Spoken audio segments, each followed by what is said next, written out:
Are we living in a Starmer dictatorship? The whispers started as rumours, murmurs of Labour cancelling local elections in England. Now, it seems, we have confirmation. Local elections scheduled for May next year might be delayed until 2027. This isn't just incompetence, it's a blatant power grab. These people, how can I put it delicately, intellectually challenged individuals in planning departments, don't understand the ramifications of their actions.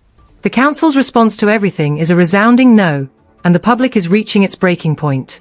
May 2024, 21 counties across England prepared for crucial local elections, a supposed moment of democratic power for the people. Instead, shock and outrage. Keir Starmer, Labour leader, stunned the nation by blocking these elections. It wasn't a simple political maneuver, it was a bold, risky, and deeply controversial move.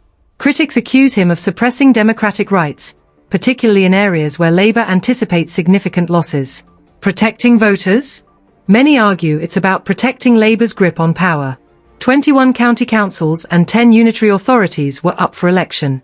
Will any of these elections proceed? The government's response is vague, filled with platitudes and evasive answers. This isn't just a local issue, it's a national crisis of democracy. Can any leader, regardless of party, halt elections simply because the results might be unfavourable? Public outrage is palpable. Voters feel silenced, their voices disregarded. Will Starmer's gamble backfire spectacularly, or does he possess a hidden ace up his sleeve? Nigel Farage has launched a scathing attack on Starmer, highlighting the postponement of crucial local elections until 2026 or 2027. Jeremy Clarkson, never one to mince words, labelled the Labour Party hopeless and out of touch. He speaks of the struggles faced by farmers and working-class Britons, neglected by politicians detached from reality. He points to the difficulties faced by rural communities battling rising costs, unpredictable weather, and market pressures, all while facing bureaucratic roadblocks from local authorities. This disconnect fuels the question, does Labour truly understand the concerns of those outside major cities? As the next general election looms, will Starmer's failure to connect with rural voters prove his undoing? Meanwhile, Starmer struggles to contain the damage, particularly after Angela Rayner's controversial proposal to build 1.5 million new homes to tackle the housing crisis. While seemingly ambitious, the plan lacks feasibility. How will Labour fund such a project? Critics brand it a pipe dream, highlighting the strained infrastructure and current housing market conditions. The plan's funding and the projected influx of 2.5 million immigrants to fill these homes are points of contention. Rayner defends the proposal, but to many, it's just another empty promise. Labour's pattern of grand pronouncements without concrete plans is wearing thin. The migration issue further exacerbates the situation. The sight of migrants housed in taxpayer-funded accommodations while British citizens struggle to find affordable homes fuels resentment. Labour's housing promises ring hollow. Starmer and Rayner are facing a crisis. Approval ratings have plummeted to record lows. This isn't a minor dip, it's a catastrophic fall.